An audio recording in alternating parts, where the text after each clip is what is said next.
What does Bitcoin mean for banks? Well, first we need to understand what Bitcoin is. Bitcoin is a purely digital currency and is the largest and most successful form of cryptocurrency. Cryptocurrencies are currencies in which methods of encryption are used to regulate and control it. Thus, it is not controlled by one individual. Bitcoin is mined from things known as blocks, in which specially designed computers work on. There are now many companies that have large server rooms for mining Bitcoin.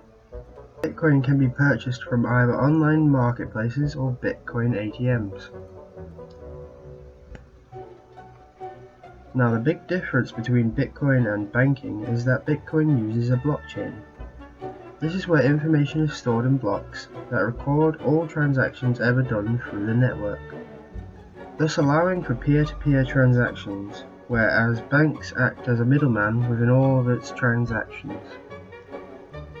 So what does this mean for banks?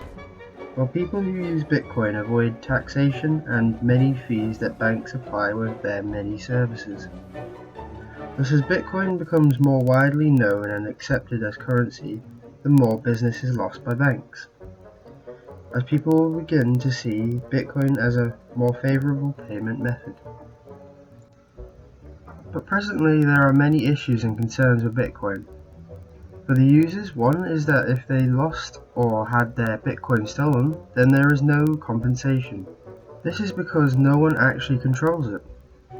The other fairly major issue is the instability in the value of Bitcoin, which varies a lot. The last is simply that many people still do not accept Bitcoin as a form of payment. So what if these issues were ironed out? What would banks have to do? Well, banks would likely have to develop their own digital currency. But even then, it is unlikely enough for the banks to remain in existence if Bitcoin were to reach its full potential.